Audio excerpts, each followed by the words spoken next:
The Cask of the Amontillado. The Masonic secret that is revealed in Edgar Allan Poe's The Cask of the Amontillado is a sign, a gesture, which we would call the signal of distress. This is the sign. This is the Masonic secret that is revealed in the short story. And I was overthinking this question. I did not come to that conclusion on my own, but once that suggestion was given to me, it seemed so obvious. I was sitting there thinking, like, was he doing this? Was he doing this? Was he doing this? I was because in the specific part of the story where Fortunato takes the last swig of the wine, and according to Poe's prose, he throws the bottle up in the air and makes this grotesque gesticulation. And then the characters have this exchange where they talk about Freemasonry. But I was thinking to myself, Edgar Allan Poe was not a Freemason, so I thought, is he just making it up? He says a grotesque gesticulation, so is he just speculating? Is he using Freemasonry in the story because it's this secret thing? It's something that's suspect, and that's why he's putting it in there. And he's just giving the reader an opportunity to project their own imaginings of what a Masonic gesture would look like. But no, my friend, the author and psychedelic researcher P.D. Newman was like, no, he's probably making the sign of distress. And that's brilliant. Far more brilliant than just making something up and leaving it to the reader to just imagine a grotesque gesticulation. It actually foreshadows what's about to happen. And the irony of Fortunato making the sign of distress when he actually is in distress, but he doesn't know it yet. That's brilliant irony that is consistent with what Poe has been doing in the short story the whole time. So that's just absolutely hilarious because I like how in the story anyway, he's like drinking the wine, throwing the bottle there, and then making the sign. He's looking at the dude like, yeah, like yeah, and the guy's like, he's like, you don't know what I'm doing? You're not a Freemason. So that's just super cool. And again, Poe was not a Freemason. So what is it about the sign of distress? Why does that work when the actual sign of master mason, a fellow craftsman, and apprentice, those that would only be known to initiate members? Why does the sign of distress make sense? Well, I know when I watched a documentary on the secrets revealed in Freemasonry, or look at something like an expose, Duncan's Ritual and Monitor, the sign of distress is what you always see. That's like the first thing that's ever revealed. So for a man like Poe, who's outside the lodge, he would know what that is. And this short story is published in, I think it's like Doty's Ladies Journal, something like that. But it was published in a time where we're like in this golden age of fraternalism. So even though Poe and lots of other men are not Freemasons, it's still something that's everywhere and known about. So it makes absolute sense, 100%, that it's the sign of distress. That is the grotesque gesticulation in the story. And I have looked around.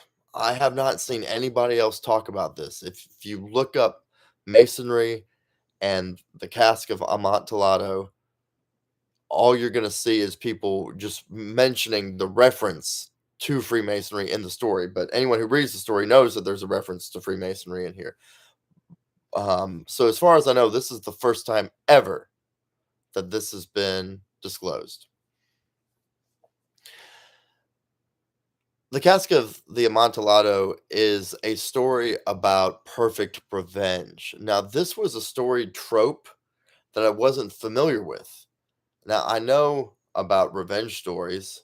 Pretty much every movie Quentin Tarantino's ever made has been a revenge story. And it's definitely a staple in the B movie genre. I Spit on Your Grave, um, even something like Straw Dogs, just revenge. You don't even need a plot. Something bad happens, and now someone's taking revenge. That's all you need for this kind of story. But I never really thought about perfect revenge, and I never really heard of this term and what that is. And so when I looked into it, I realized, okay, the Cask of Amontillado is the ultimate perfect revenge story because in the West, I don't believe we can tell a satisfying revenge story without a moralistic ending. This at least a little taste of morality in there. I saw a trailer for a movie called Silent Night. This guy's kid gets killed in a drive-by shooting, and the movie's about him going after these gang members and taking them out. And how's that movie gonna end? It ends with him killing the final guy responsible for his son's death, and is that the end of the movie? Is he gonna look around and be like, "What have I done?" I mean, how's that gonna end? So, I don't know. I don't know. Imagine if it movies now are in this postmodern kind of world, so it could really end anyway, and probably end kind of light and silly, after we've seen a bunch of people get killed. Much like the movie Saw 10 was that I saw the trailer in front of. So Saw 10 is this movie where it has a moral stance, and it's kind of talking about stuff, and it's cathartic, and it's a film of its time. But the violence is very silly and goofy, and you never feel that the characters in the movie are in great pain. So and that itself was a revenge story too. Uh, Jigsaw, John Kramer, he's killing these people out of a sense of morality and um, taking revenge into his own hands. So, what is perfect revenge? Let's just look at this real quick. All right. Um, Perfect revenge is a concept often explored in literature, film, and various forms of storytelling. It refers to a scenario where an individual or character successfully inflicts harm, suffering, or punishment upon someone who has wronged them, typically in a way that is highly satisfying and appears to be without flaws or repercussions. The idea of perfect revenge often involves a sense of justice being served, a balance being restored, or a victimizer being held accountable for their actions. Here are some key characteristics and components of perfect revenge. Calculated planning. Perfect revenge often involves careful and meticulous planning by the avenger. This planning may include considerations of timing, methods, and the psychological impact on the target. Two, emotional satisfaction. The Avenger experiences a profound sense of emotional satisfaction and vindication as a result of the revenge. This emotional payoff is a critical aspect of what makes the revenge perfect. Secrecy and concealment. In many stories, the Avenger takes steps to conceal their involvement in the revenge, ensuring that they avoid detection or legal consequences. Symbolism. Perfect revenge may incorporate symbolic elements where the actions taken hold significance or meaning related to the perceived wrong or injustice. Irrevocable consequences. The revenge often has lasting and irrevocable consequences for the target, making it difficult or impossible for them to undo the damage inflicted upon them. And lastly, 6, resolution and closure. For the Avenger, perfect revenge provides a sense of resolution and closure, allowing them to move on from the trauma or wrongdoing that initially motivated them. It's important to note that the concept of perfect revenge is highly subjective and can vary greatly depending on cultural, moral, and ethical perspectives. What one person may consider perfect revenge, another may view as excessive or morally questionable. Additionally, many stories that explore perfect revenge often do so to provoke thought and discussion about the nature of justice, morality, and the consequences of seeking revenge. Examples of perfect revenge can be found in various works of literature, such as The Count of Monte Cristo by Alexandre Dumas, where the protagonist, Edmond Dantes, orchestrates a series of calculated revenge actions against those who wronged him, ultimately achieving a form of perfect revenge. However, the moral implications of such actions are a central theme in the story. So to sum it up, perfect revenge is a storytelling trope that involves an avenger achieving a deeply satisfying form of retribution against those who have wronged them. It often incorporates elements of planning, emotional satisfaction, symbolism, and irreversible consequences, but it also raises questions about morality and ethics.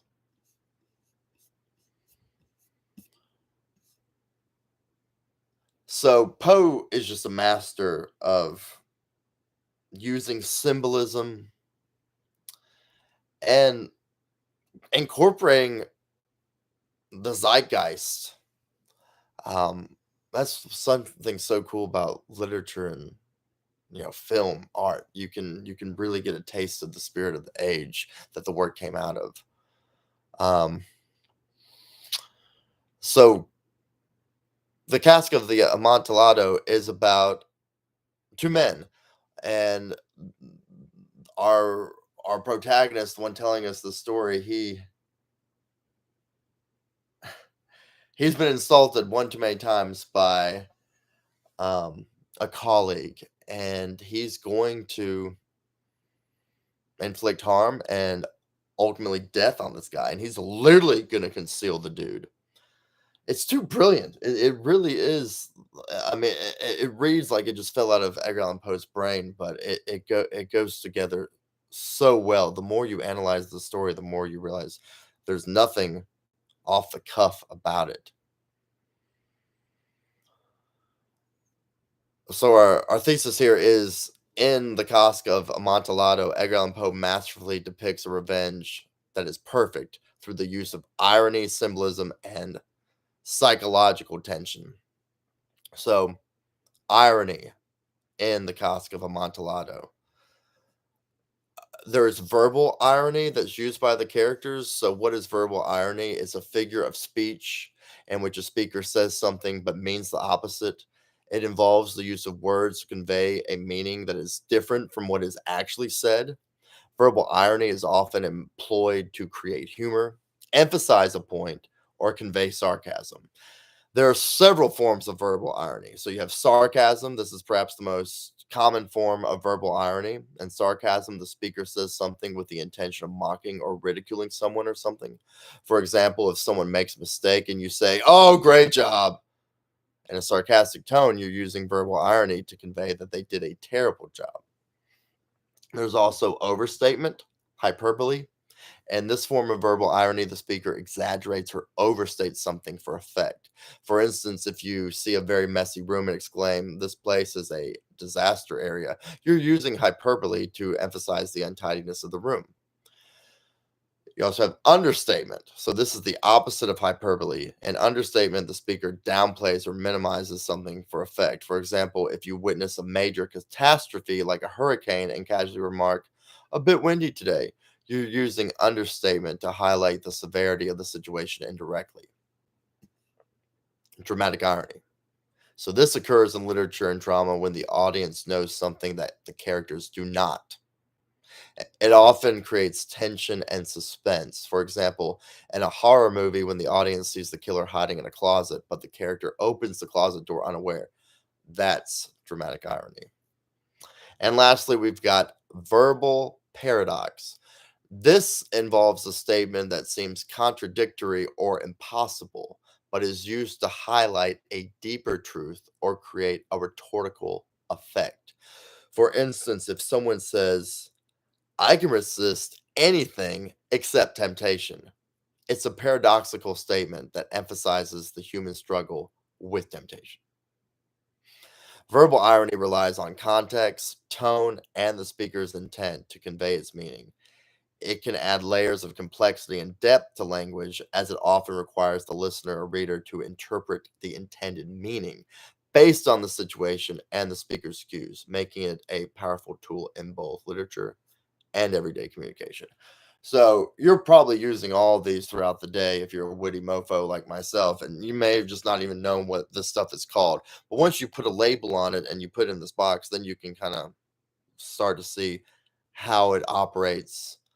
And man, when we go through the story in a minute, I think you'll be really blown away. And especially if you've read this story before, it's going to hit different. All right, let's see here. So before we dive into the story, let's discuss the use of situational irony in the plot. So, what is situational irony? Situational irony is a literary and rhetorical device that occurs when there is a discrepancy between what is expected to happen and what actually occurs in a situation. All right, so we got that conflict, that the twist and the turn. I mean, this is storytelling right here. This is good writing. In situational irony, the outcome is usually the opposite or significantly different from what one would logically anticipate. This incongruity can create humor, surprise, or a deeper understanding of a story or situation. Maybe even all of them at the same time. Here are some key characteristics of situational irony: expectation versus reality. Situational irony revolves around the contrast between what characters or the audience expect to happen and what ultimately transpires. This contrast often highlights the unpredictability of life or the absurdity of certain situations. Two, coincidence and fate. Situational irony can be tied to the idea of fate or chance. It often arises when events align in an unexpected way, leading to outcomes that defy logical or conventional expectations. Dramatic effect. In literature and drama, situational irony can be a powerful tool for creating dramatic tension, surprise, or even tragedy. It engages the audiences by challenging their assumptions and providing unexpected plot twists. So, to give you some examples of situational irony, in William Shakespeare's play Romeo and Juliet, the audience knows that Juliet is not actually dead, but Romeo believes she is and takes his own life. When Juliet wakes to find Romeo dead, it is a classic example of situational irony. All right, another example. Imagine a fire station burning down due to a faulty fire alarm system. In this case, the very place and equipment designed to prevent fires becomes the cause of a fire. This is situational irony. In the short story The Gift of the Magi by O. Henry, a husband sells his watch to buy his wife combs for her long hair, while his wife cuts her hair to buy him a chain for his watch. The irony lies in their sacrifice, as each has given up something valuable to provide a gift for the other, but those gifts have become useless due to the sacrifices made. And one last example. In a comedy film, a character plans an elaborate surprise party for a friend who ends up having a heart attack from the shock of the surprise. The intention was to bring joy, but the outcome is quite the opposite, creating a situational irony for comedic effect, if you say so. Yeah, like some of these examples, like the last one and the O. Henry one, when we see stuff like that in sitcoms and movies today, it's just like, It can be shit. It can be shit. So maybe Edward Gorey was onto something when he so publicly dissed O. Henry all those times. Situational irony adds depth and complexity to storytelling, often revealing deeper truths about human nature, the unpredictability of life, or the absurdity of certain situations. It can evoke a range of emotions in the audience, from amusement to shock to contemplation, making it a valuable literary and rhetorical device. Okay, okay. So we've also got the symbolism in the cask of Amontillado. So the wine itself. So how is that symbolic? I think it was the Encyclopedia Britannica. When I read their passage, they were calling Amontillado a type of sherry. I did not look further to see if this was true, but that doesn't sound right to me because in the story, Fortunato keeps saying that what's his face, not our protagonist, but a third character who is referred to, but we never see. He doesn't know Amontillado from sherry. That makes it sound like Amontillado is not sherry, unless there's some context here. And if you just call something sherry, that means like it's the well sherry, is the cheap sherry. Maybe Fortunato is saying he doesn't know this good Amontillado from cheap sherry. Maybe that's what he meant. Um, so I'm not a connoisseur, so I can't really tell you what exactly Poe was thinking, why he would have used Amontillado. But I will offer this: the character of Fortunato. I mean, basically like naming the character Lucky. So if I write a screenplay and it's a modern day version of the story, maybe I'll call the Fortunato character Lucky. And it can be a sweet reference to author Mary Miller too. But old Lucky, I think it's interesting that the cask of Amontillado, you could call this same story the casket of Fortunato. And I don't think that's a coincidence. I think Poe knew that because Poe is a poet, right? So the symbolism of the Amontillado wine, I couldn't tell you, but there's some kind of wordplay going on there with the cask of Amontillado and how that wall that conceals the crime becomes the casket of Fortunato. And then we also have the symbolism of Montresor, the protagonist, his coat of arms, um, which which serves just like his family motto to foreshadow what's going to happen. So pay attention to that part when we hit it in the story. And then let's see, what could be the significance of the catacombs?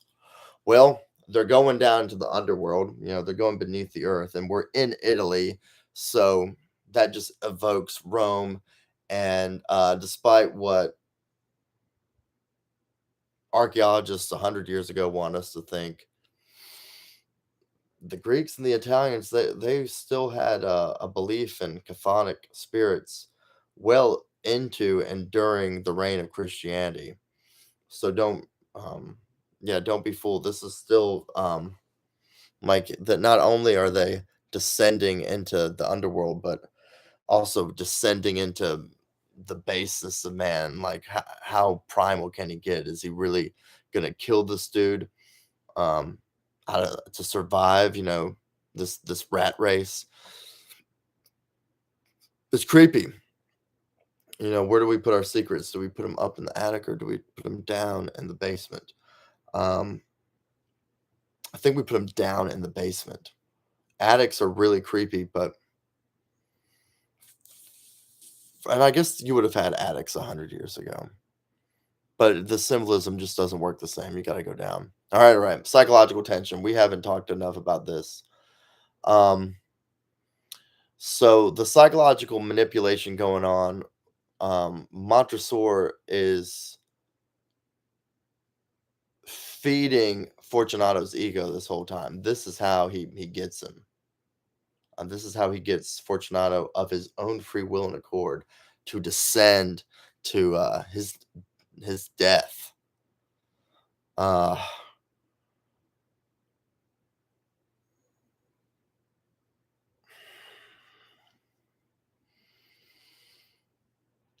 and of course, it also helps that Fortunato is drunk because Montresor to us is being obviously not only calculating, but he's cold the whole time too. He's a real dick, but Poe does it perfectly where as the reader you accept Fortunato's reaction. He's intoxicated, so he's just thinking about the wine and wanting to be the one who not only gets to drink the wine, but the one who gets to say like, yeah, this is legit. He's getting to taste the wine and be an authority figure.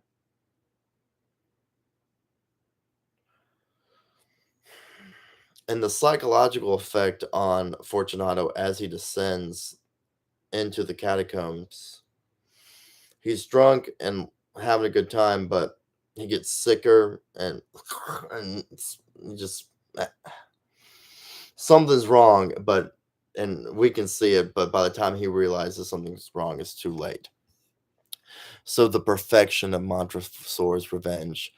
Um, it's clearly meticulous. I've read some summaries online that seem to think that it was a revenge of opportunity, but I highly doubt that. That's that doesn't fit the story. It would be too easy if he was. And I read a play adaptation too, and it seemed like in that adaptation they make it seem more like, yeah, Montresor has been bruised by this guy so many times, but then this one night during Carnival, he puts him down in front of a hot chick, and so that's when he says, "Okay, you know what? Tonight, I'll just lower him in the catacombs and bury him." No, there's no way because he already had the stuff there ready to go.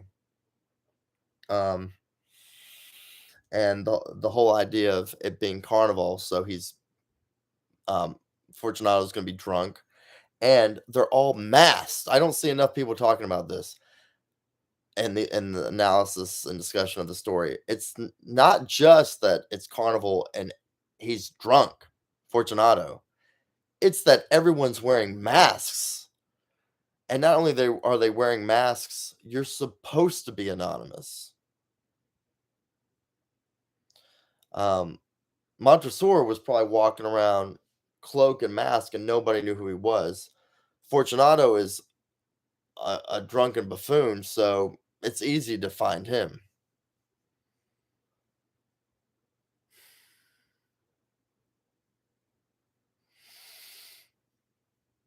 Montresor may find some ultimate satisfaction,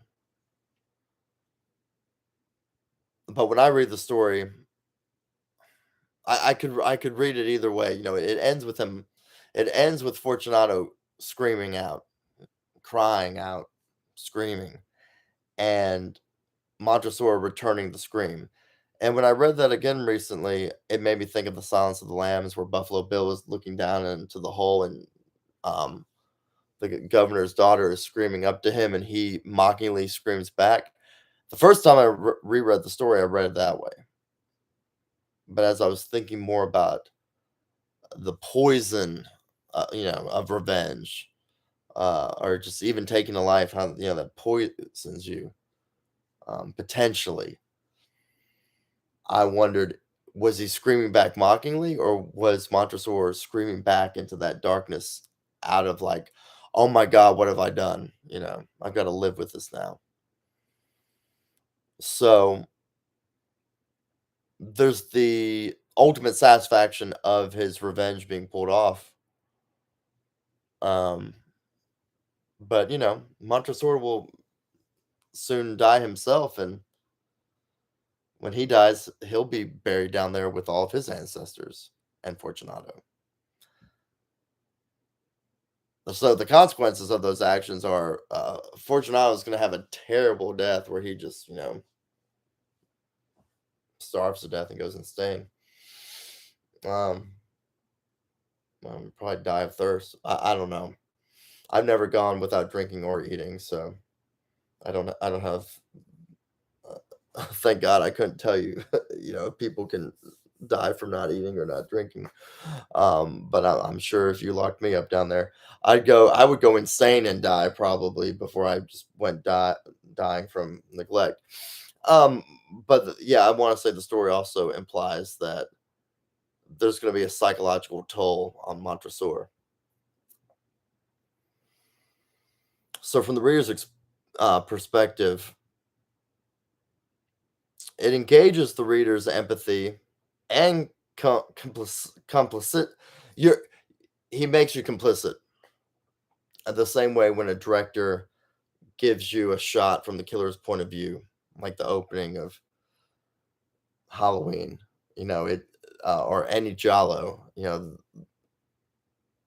those directors, they put us in the eyes of the killer, and you know, it's easy to relate to Montresor and think of, who's just an awful person that just needs to be, you know, taken out of the herd. They're just a wicked person who is messing stuff up, and when that vigilante justice, it would be so easy to just take this person out of the community. And I think there's a part of us that could easily identify with that. But then um, that's the great thing about horror stories is we can experience great tragedy without the consequences, but we can also see the what ifs without the consequences. Um, so the moral and ethical implications are, yeah, don't kill people. Not only because you could go to jail, prison, and not only because you'll possibly make someone a widow or an orphan and leave them grief stricken the rest of their life, but also because who knows the toll that it takes on someone. I mean, I'm sure we've all been mad and wanted to pop somebody in the face, or maybe even be so mad we wanted to take a life. But I think a lot of us, unless we've been in the military, don't know what happens when uh, you kill somebody. Yikes. And Montesor doesn't like kill this dude. He just like walls him up and leaves him. I mean, imagine going to bed knowing beneath you is some person just screaming and going insane and they're going to eventually perish. It's really creepy. So, yeah, I want to say the lasting impact of this story on the reader's perception of revenge is you'll never think about revenge again without thinking about the cask of Amontillado. So, the cask of Amontillado is the ultimate perfect revenge story. It checks all the boxes of what perfect revenge should be. The main character has calculated this brilliant revenge where they're never going to get caught, and the person the perpetrator that they're getting justice on is going to like totally suffer before they die. Um, and it's a story in a situation that horrifies and also um, brings empathy out of the reader and ultimately makes the reader think about the dangers and the consequences of revenge, but also paradoxically the like how easy in some ways it would be to do, And I guess that's the kind of thought that might go through someone's head when they're watching a murder mystery or a true crime documentary. When you allow yourself to really think like these what ifs and how could someone get away with something like this? So you think women who watch true crime documentaries all the time, do you think they're potential serial killers and they just wanna, like, fantasize about killing people? Like, could they get away with it?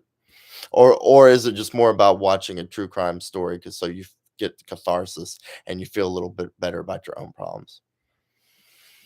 Hmm.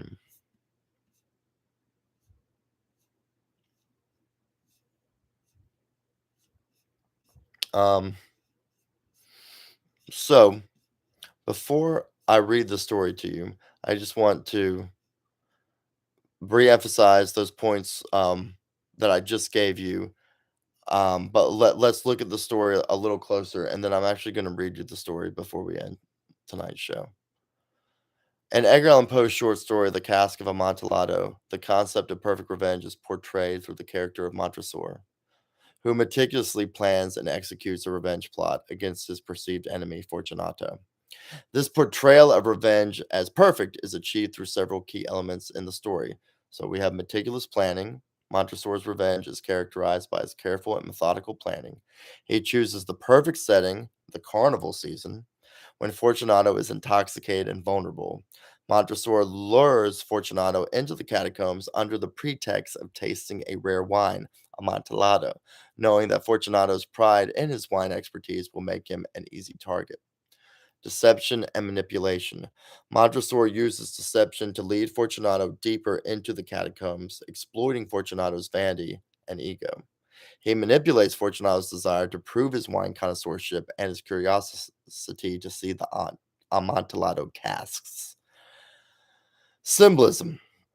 The Amontillado itself becomes a symbol of Montresor's revenge. Fortunato's obsession with this rare wine leads him willingly into the trap, symbolizing his own downfall.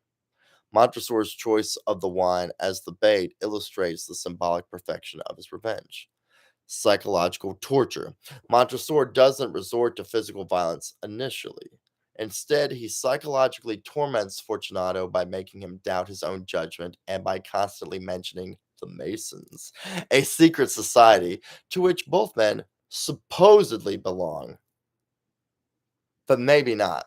Montresor's ability to manipulate Fortunato's emotions adds to the perfection of his revenge. Irony. The story is filled with dramatic irony as the reader knows Montresor's true intentions, while Fortunato remains unaware until it's too late. The dramatic irony intensifies the sense of revenge's perfection, as the victim is oblivious to his fate. Symbolic end. The story's conclusion, where Montresor chains Fortunato to the wall and walls him in, is symbolic of Montresor sealing Fortunato's fate and exacting his revenge with finality. It's a chilling and gruesome image that emphasizes the completeness of Montresor's revenge.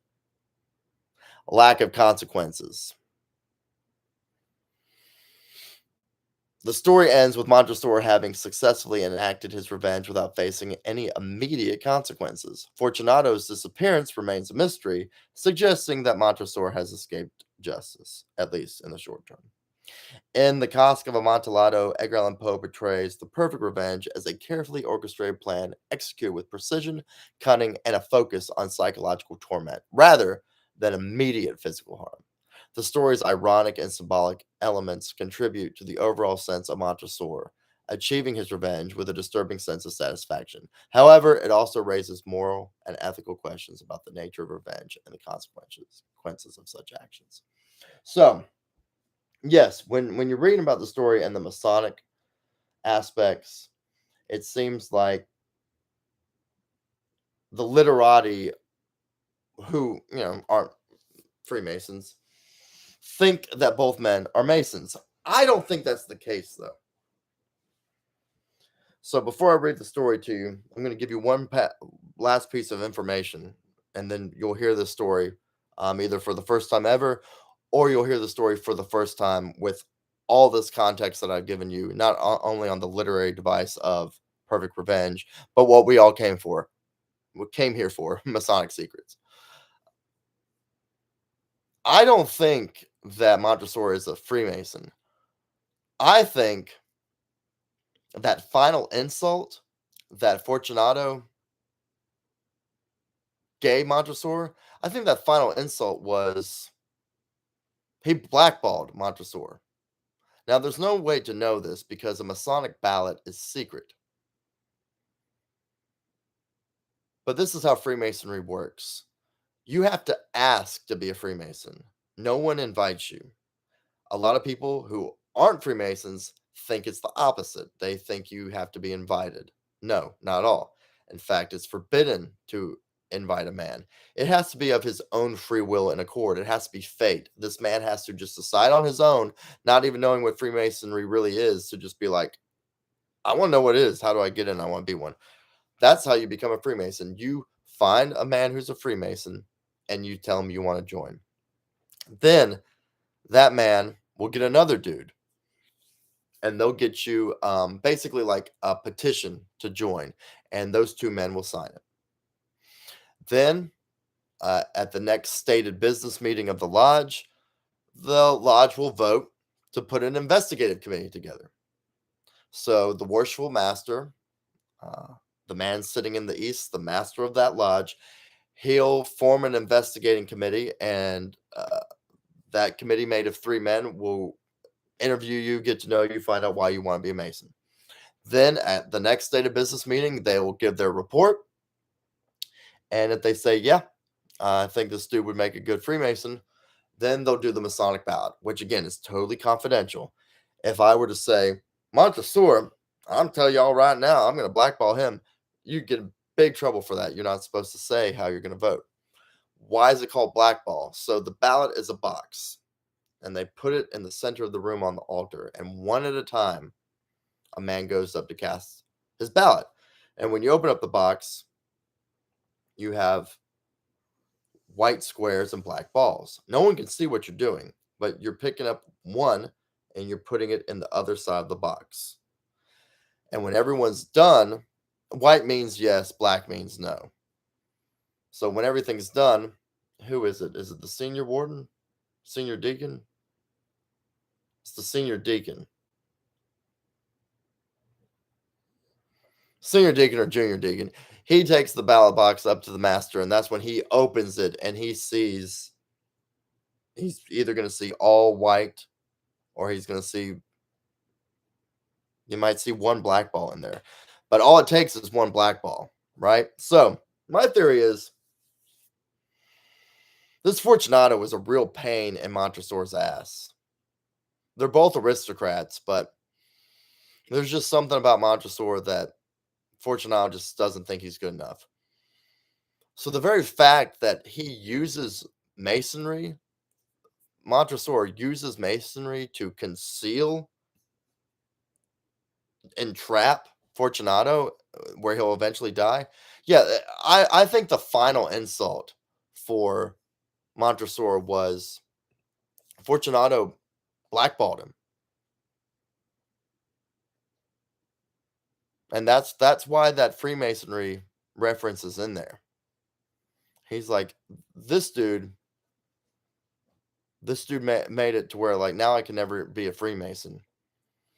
And so he went down into the family crypt and he moved those bones around and brought all those bricks down there and waited for the Carnival season. And when the time was right, it came. So this book is my dad's Visions of Darkness, Masterpieces of Edgar Allan Poe. What a cool way to be introduced to Poe. Look at that cover. Like, it's a purple cat and like these seagulls or something. The illustrations are really cool. They look like they're like Max Ernst collages, but just not, not surreal, but like just like statuary and ornamentation.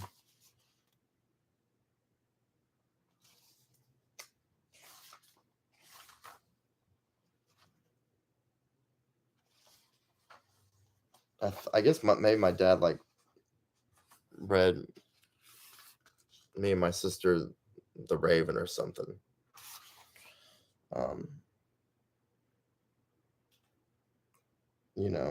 Like this stuff comes up for school, or I don't know. Maybe we saw a movie, and he was like, "This is who this is. This is what this is about. This is where it's from."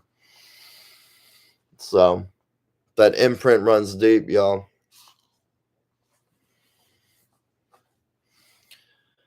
So I've said enough.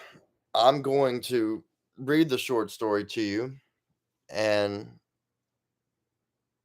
then I'm going to get to work and leave you with everything you need to do the work. Thank you for being here. Enjoy.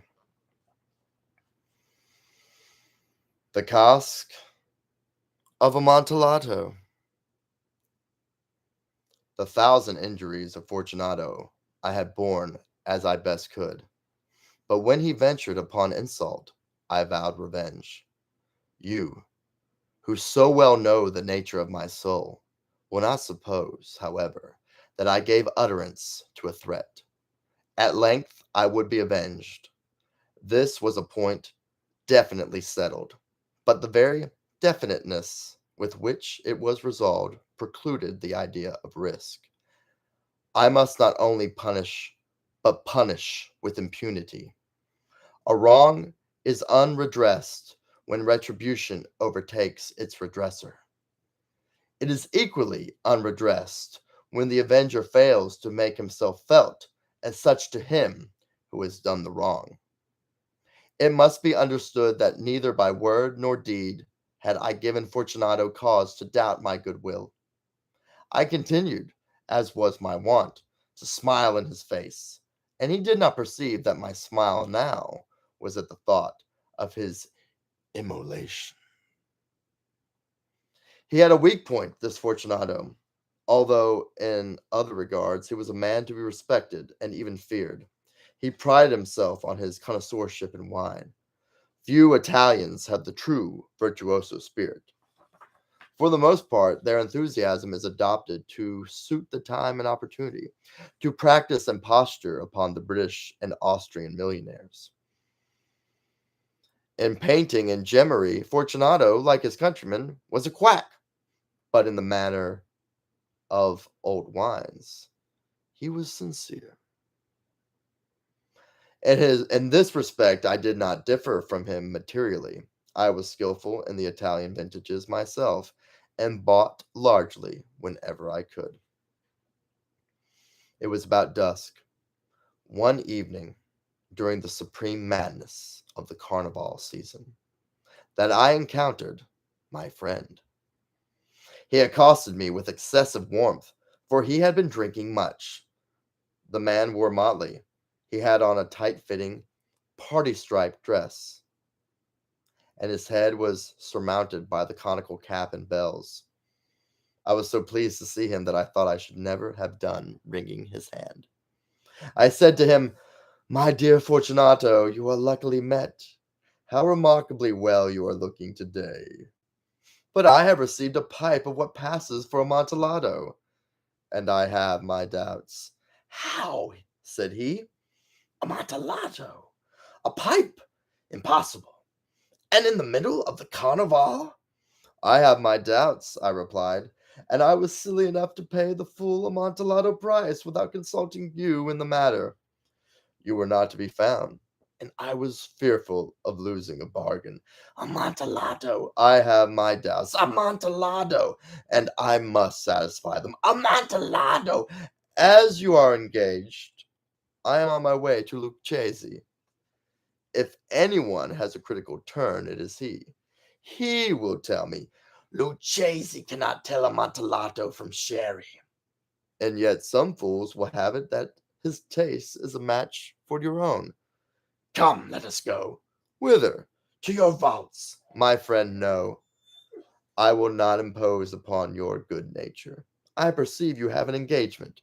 "Lucchesi." "I have no engagement. Come." "My friend, no.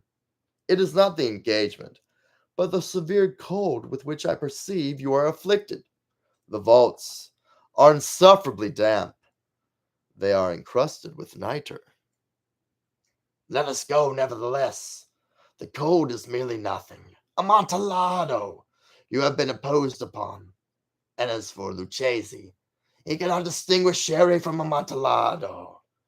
Thus speaking, Fortunato possessed himself of my arm, and putting on a mask of black silk and drawing a roquelaire closely around my person, I suffered him to hurry me to my palazzo. There were no attendants at home. They had absconded to make merry in honor of the time. I had told them that I should not return until the morning, and had given them explicit orders not to stir from the house. These orders were sufficient, I well knew, to ensure their immediate disappearance, one and all, as soon as my back was turned. I took from their sconces 2 flambeaux, and giving one to Fortunato, I bowed him through several suites of rooms to the archway that led into the vaults.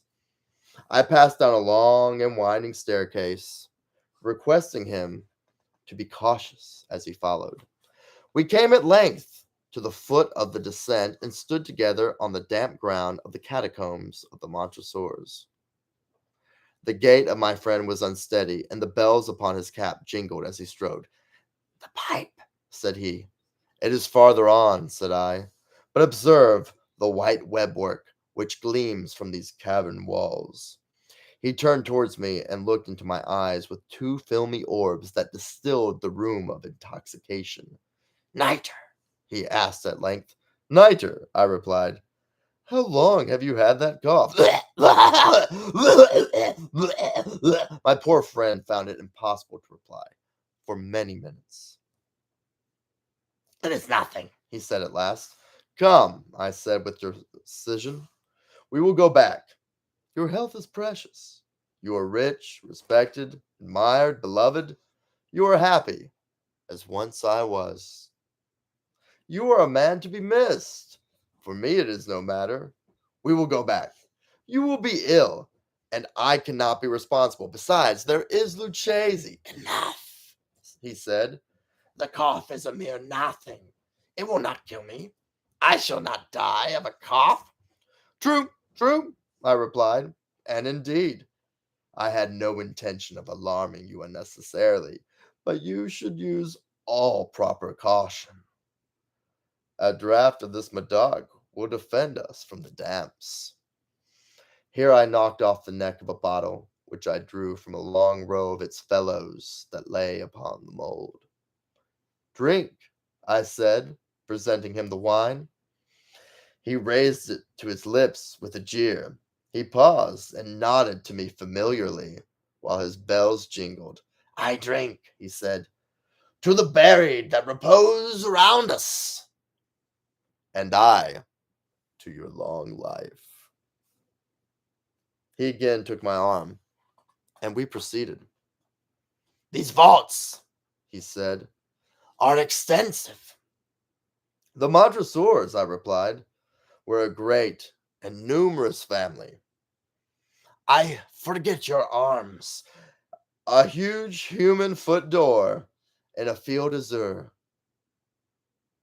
The foot crushes a serpent rampant, whose fangs are embedded in the heel. "And the motto?" "Nemo me impune lecessit." "Good," he said. The wine sparkled in his eyes, and the bells jingled. My own fancy grew warm with the Medoc. We had passed through the long walls of piled skeletons, with casks and puncheons intermingling, into the inmost recesses of catacombs. I paused again, and this time I made bold to seize Fortunato by an arm above the elbow. "The nitre," I said. "See, it increases. It hangs like moss upon the vaults. We are below the river's bed. The drops of moisture trickle among the bones. Come, we will go back ere it is too late. Your cough—" "It is nothing," he said. "Let us go on. But first, another draught of the Medoc." I broke and reached him a flagon of de Grave. He emptied it at a breath. His eyes flashed with a fierce light. He laughed, and threw the bottle upward with a gesticulation I did not understand. I looked at him in surprise. He repeated the movement, a grotesque one. "You do not comprehend?" "Not I," I replied. Then you are not of the Brotherhood. How? You are not of the Masons. Yes, yes, I said. Yes, yes. You? Impossible. A Mason. A Mason, I replied. A sign, he said. A sign. It is this, I said, producing a trowel from beneath the folds of my cloak. You jest, he exclaimed, recoiling a few paces. But let us proceed to the Amontillado. Be it so, I said, replacing the tool beneath my cloak, and again offering my arms. He leaned upon it heavily. We continued our route in search of the Amontillado. We passed through a range of low arches, descended, passed on, and descending again, arrived at a deep crypt in which the foulness of the air caused our flambeau rather to glow than flame. At the most remote end of the crypt, there appeared another less spacious. Its walls had been lined with human remains, piled to the vault overhead, in the fashion of the great catacombs of Paris. Three sides of this interior crypt were still ornamented in this manner.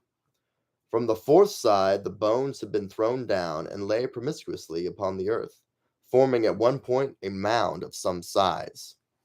Within the wall, thus exposed by the displacing of the bones, we perceived a still interior crypt, or recess, in depth of about 4 feet, in width 3, and height 6 or 7.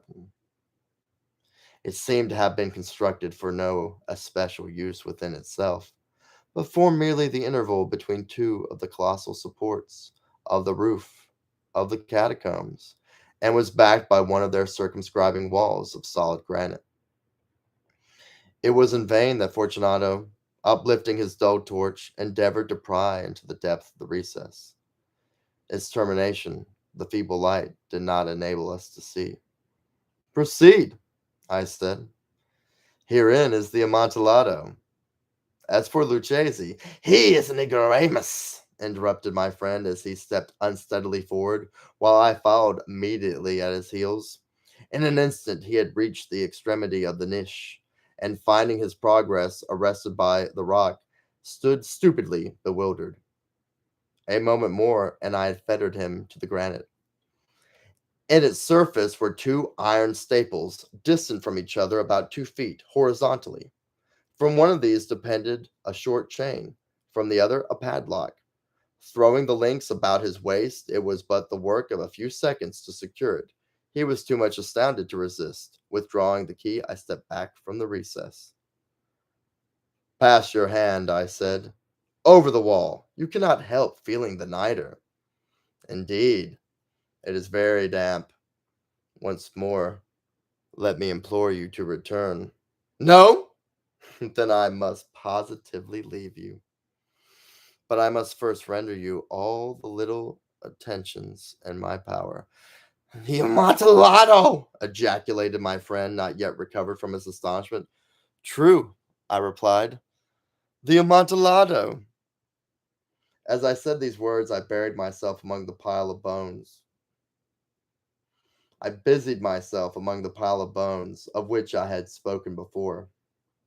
Throwing them aside, I soon uncovered a quantity of building stone and mortar. With these materials, and with the aid of my trowel, I began vigorously to wall up the entrance of the niche.